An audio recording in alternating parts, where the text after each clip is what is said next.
난 시골에서 농사를 지으며 먹고 사는 노총각이다. 그런데 요즘 신나는 일이 생겼다. 다름 아닌 순이 할머니와 친하게 지내고 있기 때문이다. 좋아요, 구독, 알림 설정 부탁드려요.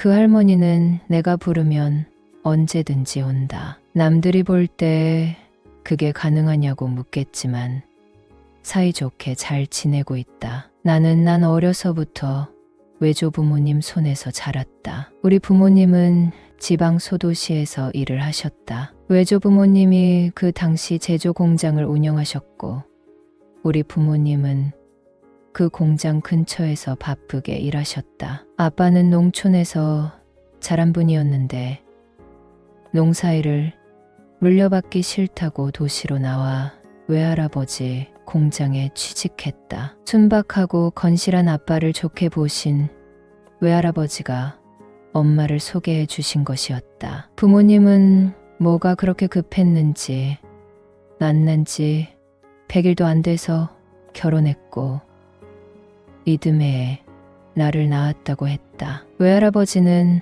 아빠에게 공장을 물려줄 생각을 갖고 계셨다. 아빠는 외할아버지의 뜻에 합당하게 성실하게 일하면서 공장을 키워나갔다. 직원들이 퇴근하고 나면 내일 늦은 시간까지 공장을 정리하고 기계를 점검하고 나서야 집에 들어오시던 아빠였다. 그런데 가깝게 지내던 지인에게 사기를 당해 한순간에 공장이 망하게 되었다. 그 충격으로 외할아버지, 외할머니는 차례로 돌아가시고 말았다. 엄마는 아빠와 같이 살 수 없다며 이혼을 요구하고 나갔고 나는 친할머니와 살게 되었다. 아빠는 혼자 도시로 나가 다른 일을 하고 계신다. 젊은 놈이 왜 도회지에 안 나가고 왜 시골 구석에서 농사일을 하느냐고 묻는다면 그 답은 아주 간단하다. 엄마라는 여자는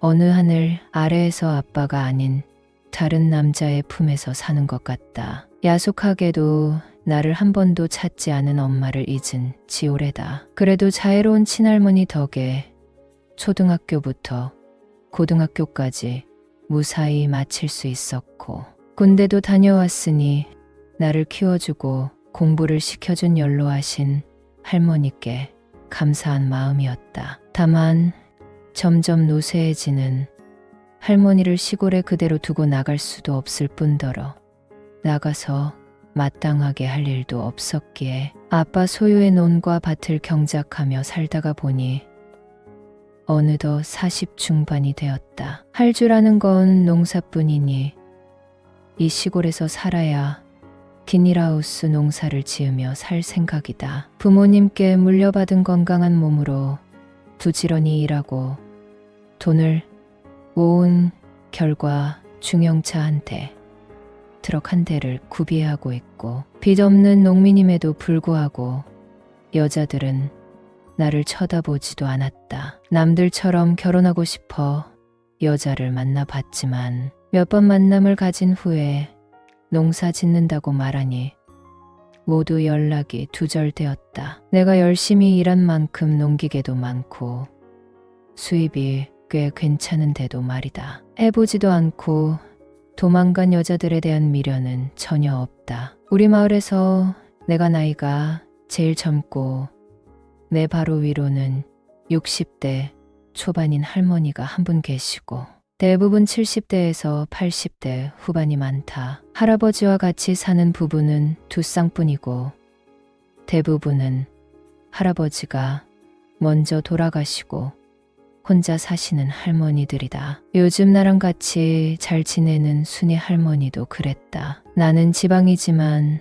나름 공대를 나왔다. 대학 다닐 때 취업에 유리한 자격증을 따놨고 납땜이나 기계, 전기도 잘 다룰 줄 알고 있어서 농사일에 필요한 전기 배선이며 각종 기계를 수리할 줄 안다. 할아버지 없이 혼자 사는 할머니들이 많은 이 동네에서 집에 전기가 나가거나 수도가 이상하다는 집안의 등 여러 가지 문제가 발생하면 느닷없이 우리 집으로 달려왔다. 나는 한 번도 귀찮은 내색 없이 어르신 댁에 가서 도움을 드렸다. 물론 다 고쳐줄 수 있었던 것은 아니다. 어르신 중에는 남의 손을 빌리기 싫어 자식이 올 때까지 기다리는 스타일도 있었지만 자식이 귀찮아 할까봐 우리 집에 당연하게 와서 고쳐내라고 말하는 어르신도 있었다. 내가 우리 동네에서 혼자 사는 유일한 남자이니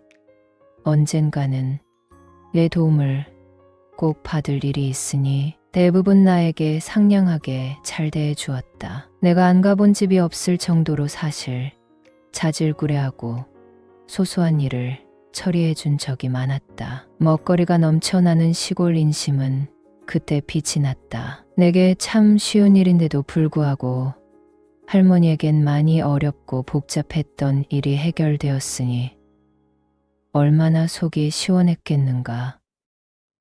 문제거리를 해결하고 나가려고 하는데 내 팔을 붙잡아 앉히고 밥을 차려주는 할머니도 있었다. 막걸리에 부침개를 구워주는 할머니도 있었고 바쁘다고 얼른 나가야 한다고 하면 급하게 반찬통에 음식을 담아주는 할머니도 있었다. 나는 그분들의 큰아들 역할을 하면서 농사일을 하였다. 우리 할머니는 구순이 훨씬 넘어서 자연사 하셨다. 그때 인근 종합병원 장례식장에서 할머니 장례를 치르는데 앞집에 살던 60대 중반의 순이 할머니가 발벗고 나서 주었다. 우리 할머니는 자녀가 아버지 한 명이었는데 아버지는 연락이 늦어 뒤늦게 달려왔고 친척들도 거의 돌아가셔서 빈소가 참 초라했다. 순이 할머니는 며느리도 도망간 마당에 일할 사람이 없다며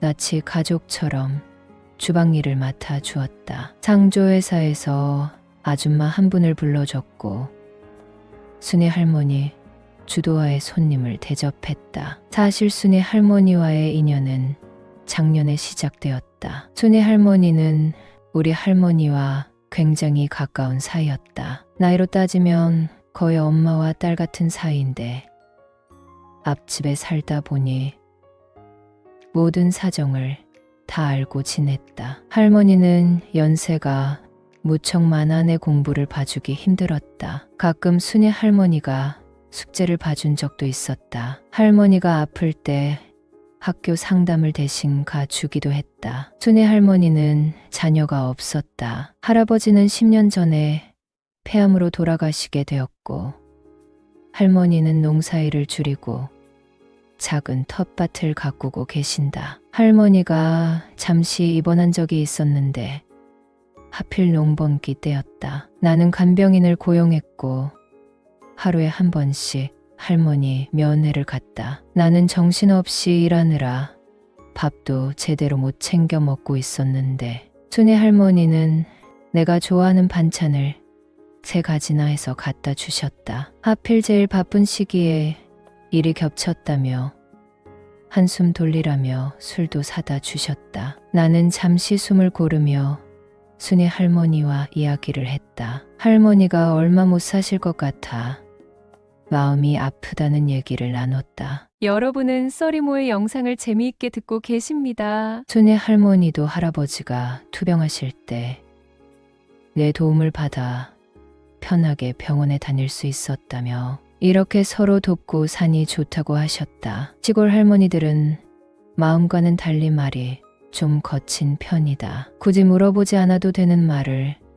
눈치 없게 꺼내기도 했다. 내가 결혼을 하지 않아 외로워하는 것은 누가 봐도 뻔한 일인데 그 얘기를 굳이 꺼내는 할머니들이 꽤 많았다. 하지만 순이 할머니는 보통의 할머니와 결이 달랐다. 한마디를 하더라도 말을 가려하는 성격이었고 가끔 고민을 털어놓다 보면 내가 한 말이 밖에 새나가지 않았다. 순이 할머니와 술을 마신 날 역사가 이루어졌다. 순이 할머니는 혼자 사는 게 너무 외롭다.